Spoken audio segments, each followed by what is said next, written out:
What if the person you promised forever to decides that forever isn't enough? Noah never thought he would be the kind of man to get divorced. Divorce was something that happened to other people, people who didn't try hard enough, who didn't believe in commitment, who weren't anchored in faith. But here he was, alone in a house that once held love, laughter, and whispered prayers before bedtime. The silence pressed against his chest, heavy and suffocating. He hadn't changed much in the house since Lisa left. The dining table still had 2 chairs. Her favorite mug, blue with tiny sunflowers, still sat on the kitchen shelf untouched. Some days, he thought about throwing it away. But what would that change? It wouldn't erase the past. It wouldn't make him feel whole again. It had been years, and yet, he still carried the weight of it. The unanswered questions. The quiet resentment. The disbelief that after all they'd built, after all the promises made before God and their family, she could just walk away. I don't love you the same way anymore. Lisa's voice from that day still echoed in his mind, as if she were standing in the room, saying it all over again. Noah swallowed hard, pushing himself up from the couch. It didn't matter how much time passed. Some wounds never fully healed. And then the phone rang. The unexpected jolt made his heart pound, shattering the stillness. He walked toward it, hesitant, as if sensing that whatever was on the other end of the line would change something. He picked up. "Noah, I wanted to tell you before you heard it from someone else," a familiar voice said. It was an old friend, someone who had known both him and Lisa. There was a pause. "It's Lisa.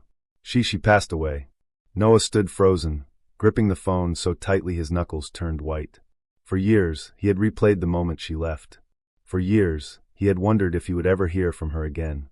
But never, not once, had he considered this.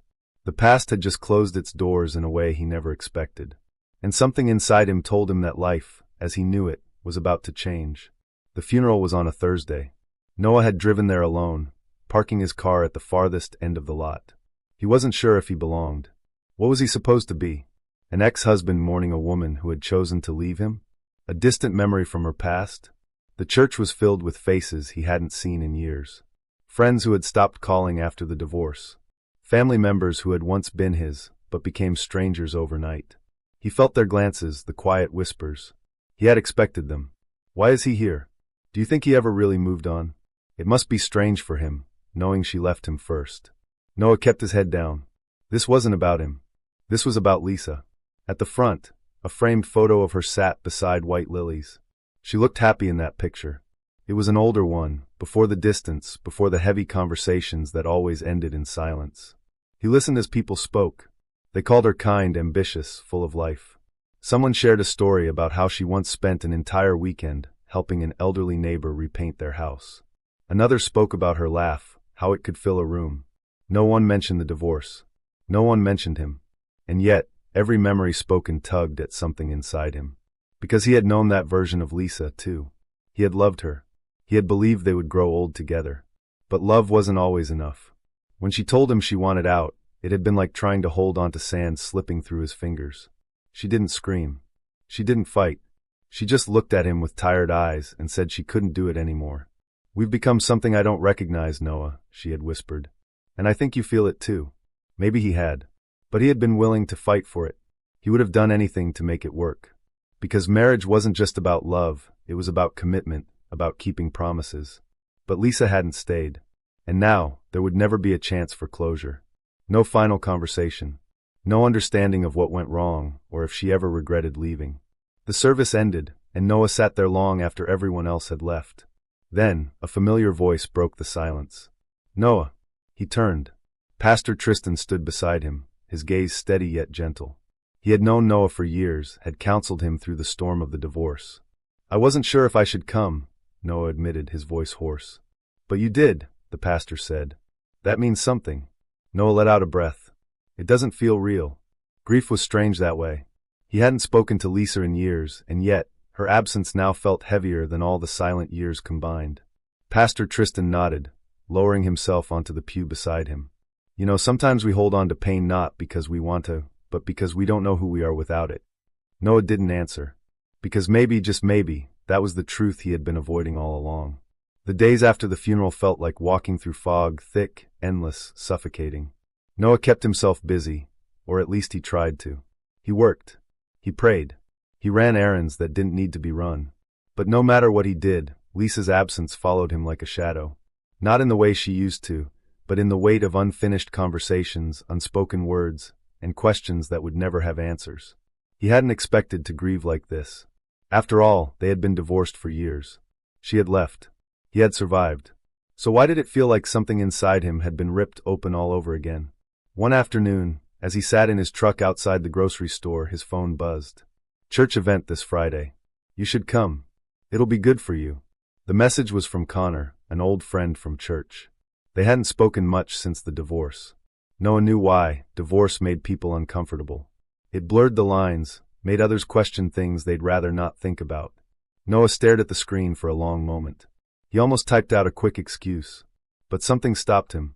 Maybe it was the way Pastor Tristan's words still echoed in his mind.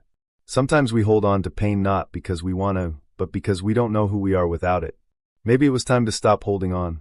Friday came faster than expected. The church was warm and filled with voices, laughter, and the scent of espresso brewing in the corner. Tables were set up, each with groups of people chatting about their week. Noah kept to himself, nodding politely at familiar faces. It was strange being here. For so long, he had been the man others whispered about, the one whose marriage had fallen apart. And now, here he was again, stepping into a space he wasn't sure he belonged in. Then, someone sat down across from him. "Hi." Noah looked up. She had a kind face, the kind that made you feel at ease even when you weren't expecting to. Soft brown eyes, a warm smile, and a presence that felt steady. "I'm Hannah," she said. "And I think I just caught you trying to leave." Noah blinked, caught off guard. "I wasn't," he stopped. Then sighed. "Okay, maybe." Hannah chuckled. Figured. There was something disarming about her, something unforced. She wasn't trying too hard. She wasn't asking about his past, or giving him the same sympathetic look he had gotten from others. Instead, she asked about his work. His favorite books. Whether he liked espresso or tea. For the first time in a long time, Noah found himself talking without feeling the weight of the past pressing down on him. It was just a conversation. Nothing more. And yet, as he left that night, something inside him felt different. Lighter. Noah and Hannah saw each other again the following Sunday at church. And then again the next week. It wasn't intentional, not at first. They would run into each other, exchange a few words, and move on. But little by little, something changed. A shared cup of espresso after the service. A conversation that lasted longer than expected. An ease that felt both unfamiliar and oddly comforting. And that terrified him. Because this wasn't supposed to happen. Noah had spent years convincing himself that love was a door that had closed for him.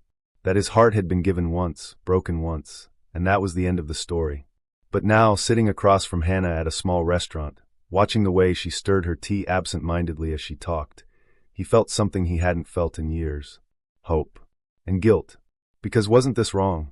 Wasn't it too soon? Lisa was barely gone. And even though they had been divorced for years, a part of him felt like moving forward meant erasing the past. Hannah must have sensed the shift in his mood, because she paused mid-sentence. "You okay?" Noah hesitated. Then, instead of answering, he asked, "Can I ask you something?" She nodded. "Have you ever lost someone?" Hannah was quiet for a moment. Then she gave a small, knowing smile. "Yeah, I have." Noah exhaled. "How do you?" He struggled for the right words. "How do you move on without feeling like you're forgetting?" Hannah studied him for a moment before setting her cup down. "I don't think moving on means forgetting. I think it just means choosing to live again." Noah swallowed hard. Choosing to live again. The words settled in his chest like a truth he wasn't ready to accept. Because to live again meant letting go of what once was. And he wasn't sure if he could. The words lingered in Noah's mind long after that night. "I don't think moving on means forgetting. I think it just means choosing to live again." He wanted to believe that. He wanted to step into whatever this was, this unexpected connection with Hannah, this unfamiliar sense of hope. But every time he took a step forward, something pulled him back. One evening, as he sat alone in his living room, he found himself staring at Lisa's old mug again. That same blue one with tiny sunflowers. It had been there for years, untouched. A relic of a life that no longer existed. Without thinking, he reached for it. He turned it over in his hands, his grip tightening. Why was it so hard to let go? He had already lost her once, to the divorce. And now, he had lost her again, permanently. A part of him felt like moving forward was betrayal. Like loving someone else meant invalidating the love he once had. The war waged on inside him. Hannah never pushed. She never pried. She didn't ask where he went when he grew quiet, or why his eyes sometimes carried the weight of a past he couldn't shake. But she noticed. And one evening, as they sat on a bench outside the church, she finally said, "Noah, you don't have to talk about it, but I need you to know that if you do, I'm here." Noah let out a slow breath. The truth was, he did want to talk. He just didn't know how. But maybe he could try. Noah didn't plan to visit Lisa's grave. But one Saturday morning, he found himself standing there, hands in his pockets, staring at the name engraved in stone. Lisa Marie Carter. There were fresh flowers. Someone else had been here recently. Maybe a friend. Maybe a relative. Maybe someone who had known a version of her he hadn't. He exhaled. "Hey, Lisa." The wind rustled the trees, filling the silence. "I don't really know why I'm here." He let out a dry chuckle. "I guess I've been thinking about you. About us. About everything that happened." His throat tightened, but he forced himself to keep going. "I was angry for a long time. I felt abandoned. I kept asking myself what I did wrong, why I wasn't enough to make you stay." He swallowed. "But I think I get it now. You were hurting too. And maybe we just lost each other along the way." He glanced up at the sky, blinking hard. "I just wanted to say that I forgive you. And I hope, wherever you are, you've found peace." A weight lifted from his chest. And as he turned to leave, he realized something. He wasn't just saying goodbye to Lisa. He was saying goodbye to the version of himself who had been stuck in the past for too long. Some endings don't come with a dramatic moment. No grand realization. No sudden, overwhelming clarity. Sometimes they arrive quietly, like a whisper in the wind, like the last page of a book you didn't realize you were about to finish. For Noah, the real ending of his past wasn't standing at Lisa's grave, nor was it in the months of loneliness after the divorce. It came in the smallest of ways, when he stopped waking up with that heavy, hollow ache in his chest. When he could think about his past without feeling like it was a weight chained to his ankles. When he looked ahead and saw more than just empty space. And a lot of that had to do with Hannah. She wasn't a replacement. She wasn't a quick fix. She was simply there. Steady. Patient. She didn't try to erase his past. She simply walked beside him as he built something new. One evening, as they sat outside on his porch, Noah turned to her and asked, "Do you ever think about second chances?" Hannah smiled softly. "I think they come in different ways. Some people get second chances with the same person. Others get them with someone new." She glanced at him. "And some get a second chance with themselves." Noah let her words settle in his heart. Because that was the truth, wasn't it? This wasn't just about Lisa. Or about Hannah. Or about anyone else. This was about him finally giving himself permission to live again. Their wedding was small. No grand spectacle. No elaborate guest list. Just a handful of friends, family, and the quiet hum of something beautiful unfolding. Noah never thought he'd be here again. He had convinced himself, after the divorce, that marriage was something he had tried and failed at, that love was something he wasn't meant to experience twice. But as he stood at the altar, watching Hannah walk toward him, he realized something. His first marriage had been a chapter that had shaped him, wounded him, and taught him things he hadn't understood at the time. But it wasn't the whole story.